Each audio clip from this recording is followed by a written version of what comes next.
जी हाँ my dear student, आज का जो क्लास है बाबू, आज का जो सेशन है आप सब के लिए बहुत ही ज़्यादा वीवीआई होने वाला है। क्योंकि आज की क्लास के अंतर्गत आपका जो क्लास 12 का जो केमिस्ट्री है, क्या क्लास 12 जो आपका केमिस्ट्री है जिसे हम लोग रासायनिक शास्त्र कहते हैं, केमिस्ट्री का वीवीआई ऑब्जेक्टिव लेकर के आए हैं। और ऐसा क्वेश्चन, क्या ऐसा क्वेश्चन जो हर साल एग्जाम में आ जाता है, क्या हर साल एग्जाम में जो क्वेश्चन आता है वही क्वेश्चन का डिटेल पूर्वक सोल्यूशन करवाएंगे। और यदि आप चाहते हैं केमिस्ट्री के ऑब्जेक्टिव में 35 में से 35 नंबर लाना, तो मेरे दोस्त इस वीडियो को आप लोग शुरू से लेकर के अंत तक देखिएगा, एग्जाम में दिक्कत नहीं होगा, बिल्कुल 100% हम गारंटी आपको देते हैं। तो चलिए सबसे पहला यहां पे बात कर लिया जाए। सबसे पहला प्रश्न जो कि हमारे पास दिया गया है, जो कि काफी ज्यादा इंपॉर्टेंट है। तो 1 नंबर का प्रश्न क्या कहता है मेरे दोस्त कि पिंड केंद्रित घनाकार इकाई सेल में प्रतिशत रिक्तियां होती है। क्या पिंड केंद्रित घनाकार इकाई सेल में प्रतिशत रिक्तियां होती है, और जिसे कि पिंड केंद्रित का मतलब क्या होता है, बीसीसी कहते हैं। तो बीसीसी इकाई सेल में प्रतिशत रिक्तियां की संख्या होती है 32% होती है। ऑप्शन नंबर जो आपका ए होगा बिल्कुल सही आंसर हो जाएगा। और आपको पता होना चाहिए कि ऑब्जेक्टिव जो हम आपका सीरीज चलाए हैं, ऑब्जेक्टिव सीरीज का आज दूसरा क्लास है। तो मेरे दोस्त आप लोग रेगुलर इस वीडियो को देखते रहिए, सभी रेगुलर बेसिस पे आपको एग्जाम में केमिस्ट्री में कभी दिक्कत हम होने देंगे ही नहीं।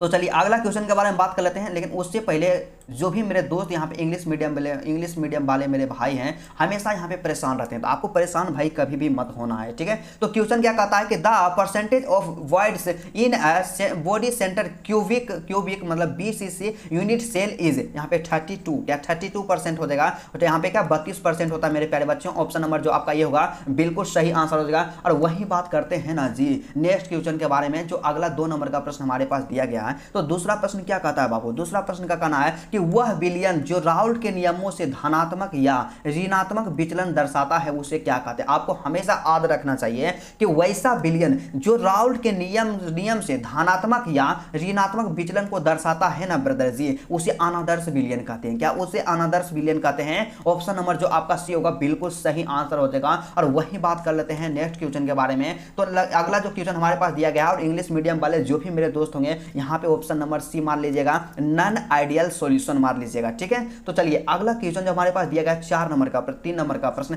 तो तीसरा प्रश्न क्या कहता है, तीसरा प्रश्न का कहना है ना विनोद, जो कि सबसे ज्यादा इंपॉर्टेंट है। तो 3 नंबर का प्रश्न हमारे पास दिया गया है कि जंग क्या है। तो जंग जो है ना जलयोजित फेरिक ऑक्साइड है। क्या जलयोजित फेरिक ऑक्साइड है। ऑप्शन नंबर जो आपका डी होगा बिल्कुल सही आंसर हो जाएगा। आपके एग्जाम में पूछा जा सकता है, तो कभी भी आप इसको यहाँ पे स्किप मत कीजिएगा, इसको याद रखिएगा, ठीक है। उसके बाद अगला क्वेश्चन के बारे में बात कर लेते हैं, जो कि काफी ज्यादा इंपॉर्टेंट है। और इस तरह का प्रश्न हर एक साल एग्जाम में पूछा जाता है, तो आप इसको क्या कीजिएगा 5 स्टार लगा दीजिएगा। क्वेश्चन क्या कहता है कि किसी रासायनिक अभिक्रिया के वेग का व्यंजक है, वेग का क्या करना व्यंजक है, और वेग बराबर इतना दिया गया है, तो अभिक्रिया की कोटि क्या होगी। जब भी आपको कोटि निकालना रहे तो कोष्टक के अंदर ब्रैकेट के अंदर जो पावर दिया हुआ रहता है ना, कि जो पावर दिया हुआ रहता है वही लिखना। तो यहाँ पे देखिए 2 नहीं था, यहाँ पे n था। क्या यहाँ पे n था, तो यहाँ पे पावर n है, और इसके ऊपर में पावर कुछ नहीं था, 1 होता है। तो यहाँ पे इसका जो कोटि क्या हुआ, दोनों के पावर को जोड़ देंगे, मतलब कि n प्लस में 1 हो जाएगा। क्या n प्लस में 1 हो जाएगा। तो ऑप्शन नंबर जो आपका सी होगा मेरे प्यारे बच्चों बिल्कुल सही आंसर हो जाएगा। n+1 एग्जाम में कोई भी क्वेश्चन रहे, सबके पावर को जोड़ देना है, वही अभिक्रिया की कोटि कहलाती है। तो चलिए यहाँ पे एक मोटिवेशनल लाइन हमारे पास दिया गया मेरे दोस्त। अक्सर आप लोग बोलते रहते हैं कि भैया हमको पढ़ने का मन नहीं करता है। यहाँ पे आपको समझना चाहिए कि सक्सेस तब मिलती है जब बहाने खत्म हो और एक्शन शुरू होता है। क्योंकि आपको सिर्फ सोचने से नहीं होगा, आप बहाना बनाते रहिएगा, आप एग्जाम में बेहतर नहीं कर सकते हैं। बहाना को खत्म करना है, और उसके साथ ही साथ आपको एक्शन लेना है, काम करना स्टार्ट करना है, तभी आप एग्जाम में बेहतर कर सकते हैं, तभी आपका बेहतर परसेंटेज आ सकता है। तो चलिए नेक्स्ट क्वेश्चन के बारे में बात कर लेते हैं। तो अगला प्रश्न को देखते हैं, जो कि हमारे एग्जाम के दृष्टिकोण से बहुत ही ज्यादा इंपॉर्टेंट है। और जितना ऑब्जेक्टिव पूछा बताएंगे ना, सबका सब एग्जाम में टकराएगा, तो आपको कभी भी इसको आप स्किप आप लोग नहीं कीजिएगा। तो चलिए 5 नंबर का प्रश्न जो दिया गया है ना बाबू, सबसे ज्यादा इंपॉर्टेंट है विनोद। क्या कहता है कि निम्नलिखित में से कौन सा अधिशोषण बहुआण्विक स्तर पर बनता है। क्या बहुआण्विक स्तर पर बनने वाला जो अधिशोषण होता है ना, भौतिक अधिशोषण होता है। ऑप्शन नंबर जो आपका ये होगा बिल्कुल सही आंसर हो जाएगा। क्या ऑप्शन नंबर जो आपका ये हो जाएगा फिजिकल, यहाँ पे पे हो जाएगा ऑप्शन नंबर जो ए होगा मेरे प्यारे बच्चों बिल्कुल सही आंसर हो जाएगा। और वही बात कर लेते हैं नेक्स्ट क्वेश्चन जो 6 नंबर का प्रश्न हमारे पास दिया गया है। 6 नंबर का क्वेश्चन क्या कहता है, तो छठा प्रश्न का कहना है ना कि SO3 में S मतलब कि सल्फर का संकरण होता है, तो सल्फर का संकरण SO3 में जो होता है sp2 होता है। क्या sp2 होता है? ऑप्शन नंबर जो आपका ये होगा मेरे प्यारे बच्चों बिल्कुल सही आंसर हो जाएगा। और जितना आंसर आपको बता रहे हैं सबका सब वेरीफाइड है, आप इस पे संदेह नहीं कीजिएगा, बिल्कुल आपको सही आंसर बताया जा रहा है। तो ठीक है, अगला क्वेश्चन के बारे में बात करते हैं। तो 7 नंबर का प्रश्न हमारे पास दिया गया है। तो 7वां प्रश्न का क्या कहना है, तो 7 नंबर का प्रश्न दिया गया है ना जी कि निम्नलिखित में से किसका शून्य द्विध्रुव आघूर्ण होता है। तो शून्य द्विध्रुव आघूर्ण के बारे में बात कर लिया जाए तो CCl4 का होता है। क्या CCl4 का होता है मेरे दोस्त। तो ऑप्शन नंबर जो आपका बी होगा बिल्कुल सही आंसर हो जाएगा जी। और वही बात करते हैं नेक्स्ट क्वेश्चन।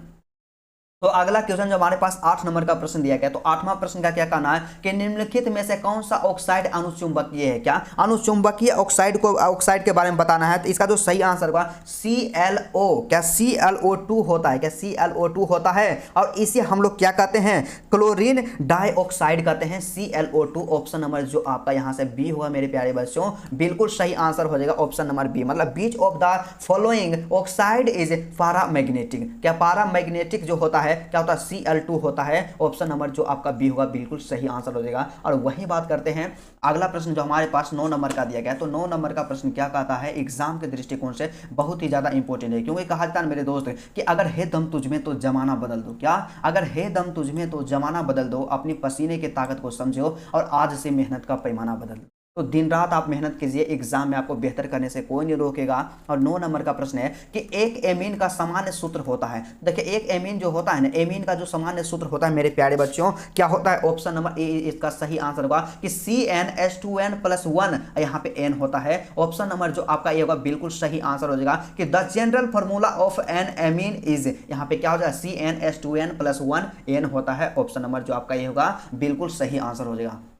और 10 नंबर का हमारे पास प्रश्न दिया गया। तो 10 नंबर का प्रश्न क्या कहता है यहाँ पे कि निम्नलिखित में से कौन पाइसी कारक है। तो पाइसी कारक के बारे में बात कर लिया जाए ना, तो पाइसी कारक क्या होता है, साबुन है। क्या साबुन जो होता है पाइसी कारक होता है। ऑप्शन नंबर जो आपका ये होगा मेरे प्यारे बच्चों बिल्कुल सही आंसर। यहाँ पे क्या हो जाएगा, सोप हो जाएगा। क्या सोप हो जाएगा, सोप का मतलब साबुन होता है। उसके बाद अगला क्वेश्चन जो हमारे पास दिया गया है 11 नंबर का। तो 11 नंबर का प्रश्न जो दिया गया है इसका सिंपल सा सीधा सा कहना है ना जी, एग्जाम में कई बार हम आ गए हैं, एग्जाम में कई बार पूछा गया है, आप इसको 5 स्टार लगा दीजिएगा। क्या कहता है कि हीरा निम्नलिखित में से किस प्रकार का रवा है, मतलब किस प्रकार का ठोस है। आपको नहीं पता है कि हीरा जो है सहसंयोजक ठोस है। क्या सहसंयोजक ठोस है मेरे प्यारे बच्चों। ऑप्शन नंबर जो आपका बी होगा बिल्कुल सही आंसर हो जाएगा, हो जाएगा सहसंयोजक ठोस, ऑप्शन नंबर बी। उसके बाद अगला जो क्वेश्चन हमारे पास 12 नंबर का प्रश्न दिया गया है। तो 12 नंबर का प्रश्न मतलब कि 12 नंबर का प्रश्न क्या कहता है कि किसी विलयन के सांद्रता को व्यक्त करने का कौन सा तापक्रम पर निर्भर नहीं करता। मतलब उतना काहे घुरा फिरा रहा है। सीधा सा आपको एक चीज समझना है कि ताप पर निर्भर कौन नहीं करता है। तो हमेशा आप लोग याद रखेगा कि मोललता जो है, क्या मोललता जो है ताप पर निर्भर नहीं करता है। ऑप्शन नंबर जो आपका डी होगा मेरे बच्चों बिल्कुल सही आंसर होगा। और एग्जाम के दृष्टिकोण से बहुत ही ज्यादा इंपॉर्टेंट है, तो आप लोग 10 स्टार लगा दीजिएगा। एग्जाम में पूछा जाएगा, कभी भी आप इसको मिस्टेक यहाँ पे इसको मतलब मिस मत कीजिएगा, इसको हमेशा याद रखिएगा। ठीक है, तो यहाँ पे मार दीजिएगा ऑप्शन नंबर डी। क्या ऑप्शन नंबर डी मेरे प्यारे बच्चों बिल्कुल सही आंसर होगा। क्या होगा, मोलेलिटी हो जाएगा। ऑप्शन नंबर जो आपका डी होगा बिल्कुल सही आंसर हो जाएगा। और वही बात करते हैं नेक्स्ट क्वेश्चन के बारे में। तो अगला प्रश्न जो हमारे पास दिया गया है, तो नेक्स्ट क्वेश्चन क्या कहता है। तो नेक्स्ट क्वेश्चन जो हमारे पास दिया गया इसको थोड़ा सा पीडीएफ को साइज में लाना जरूरी होता है ताकि आप सबको स्पष्ट दिखाई दे। तो 13 नंबर का प्रश्न जो दिया गया, तो 13 नंबर का जो क्वेश्चन है ना, इसका सिंपल सा कहना कि आयनीकरण का सिद्धांत किसने दिया। आपको नहीं पता है कि आयनीकरण का जो सिद्धांत दिया आर्हेनियस ने दिया। क्या आर्हेनियस ने दिया। ऑप्शन नंबर जो आपका ये होगा बिल्कुल सही आंसर हो जाएगा। यहाँ पे ऑप्शन नंबर बी, क्या आर्हेनियस। क्या आर्हेनियस जो होगा ऑप्शन नंबर बी आपका बिल्कुल सही आंसर है। और वही बात करते हैं नेक्स्ट क्वेश्चन जो कि VVI है, एग्जाम में कई बार पूछा गया है। क्वेश्चन क्या कहता है, तो क्वेश्चन का कहना है कि निम्नलिखित धातुओं में किसके निष्कर्षण में वैद्युत धातु क्रम का उपयोग किया जाता है। मतलब सीधा सा आपको समझना है कि वैद्युत धातु क्रम विधि के द्वारा किस धातु का निष्कर्षण किया जाता है। मोस्ट इंपोर्टेंट क्वेश्चन है। क्या मोस्ट इंपोर्टेंट क्वेश्चन है। तो इसका जो सही आंसर होगा क्या, सोडियम। क्या सोडियम के निष्कर्षण के लिए वैद्युत धातु क्रम विधि का उपयोग किया जाता है। ऑप्शन नंबर जो आपका डी होगा मेरे प्यारे बच्चों बिल्कुल सही आंसर हो जाएगा। Option number D is the correct answer. ठीक है।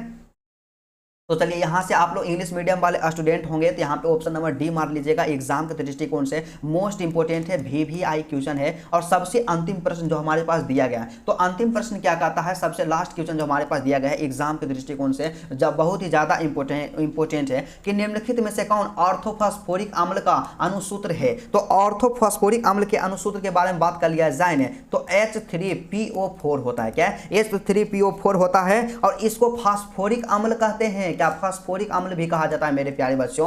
ऑप्शन नंबर जो आपका बी होगा बिल्कुल सही आंसर हो जाएगा। क्या option number B is the correct answer. और इंग्लिश मीडियम वाले जो भी स्टूडेंट होंगे यहाँ पे सीधा सा आप लोग यहाँ पे समझ लीजिएगा मेरे प्यारे बच्चों। क्या कहा जाता है इसे कि which of the following is the molecular formula of orthophosphoric acid. यहाँ पे क्या हो जाएगा, ऑप्शन नंबर जो आपका सी होगा मेरे प्यारे बी होगा मेरे प्यारे बच्चों, बिल्कुल सही आंसर। H3PO4 को क्या कहा जाता है, ऑर्थोफॉस्फोरिक एसिड कहा जाता है। ठीक है, तो चलिए इस तरह से जितना आपका इंपोर्टेंट ऑब्जेक्टिव था जो कि आपके एग्जाम की दृष्टि से महा इंपोर्टेंट था, सबका डिटेल पूर्वक सॉल्यूशन करवाए हैं। और मेरे प्यारे बच्चों आपको यहाँ पे सीधा सा है कि अगर वीडियो अच्छा लगा ना तो सबसे पहले 12th ज्ञान जो आपका चैनल है, चैनल को सब्सक्राइब कर लेना है और ताकि ऐसे ही वीडियो आपको मतलब उपयोगी जो वीडियो होता है ना हमेशा आपको मिलते रहेगा। तो मेरे प्यारे बच्चों आज का क्लास यहीं तक रहता है, फिर आपसे मिलते हैं नेक्स्ट वीडियो में और नेक्स्ट टॉपिक के साथ। तब तक के लिए जय हिंद।